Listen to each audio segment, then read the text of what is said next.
This demonstration is showing how the factors that affect electrical resistance can depend on the length of the conductor, the cross-sectional area of the conductor, the type of material, and temperature. We'll do in another little video. We'll see how temperature can affect the resistance of a conductor. So we're just simulating up here 50 metres of 0.5 millimetre square cross-sectional area copper conductor, and if we're going from 50 metres to a simulated 100 metres of the same cross-sectional area, same material, and here we're going to doubling the cross-sectional area to 1 millimetre square of copper, and then we can compare that same length, same cross-sectional area with a different type of material in aluminium to copper, which have different resistivities. So I'm just using an ohm meter to compare these resistance values, and I can take the resistance of 50 metres of 0.5 mil copper, 2 ohms would be recorded there. So if I'm doubling the length, the theory says it should be, somewhere around the vicinity of 4 ohms, shouldn't it? So we're getting up there around about 3.6 ohms, close to 4, so it's not exactly double the length. It's probably not quite 100 metres long, that particular conductor.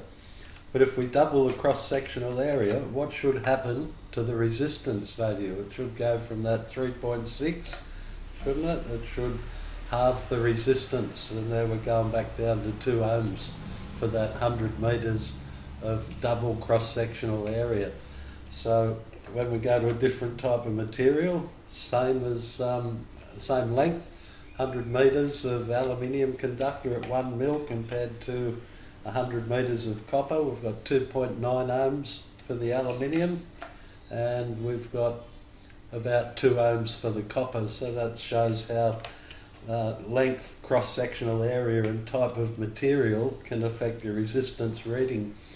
And also, this is a matter of interest, if we look at nichrome, which is a high resistance wire used in heating elements and power load resistors and so on, we can see for that same cross-sectional area of a different type of material with nichrome and the same length, we can see it's got a much higher resistance because it has a much higher resistivity in the ohms per metre department. So when we analyse those results on paper, we can see just in a table there that the 0.5 mil copper had 50 metres, had 1.9 ohms.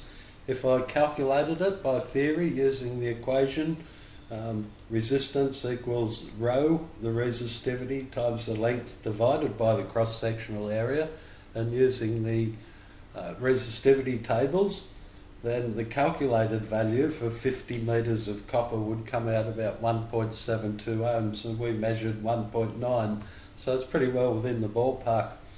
If we double the length, we know that we double resistance, so in our case it's come out at about almost double, 3.5 ohms, should be calculated 3.44, so our results are pretty close to the expected results of what we wanted to achieve.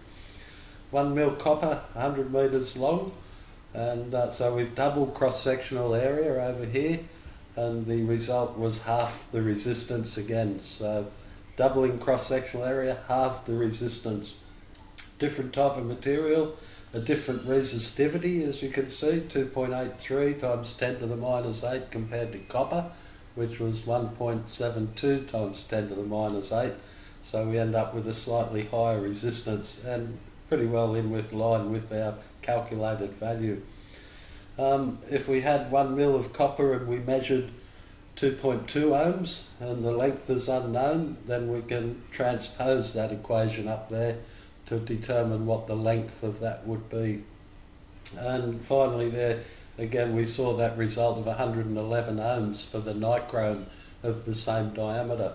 So that's just a brief explanation of how those factors can affect the resistance of an electrical conductor, and we'll look at temperature shortly.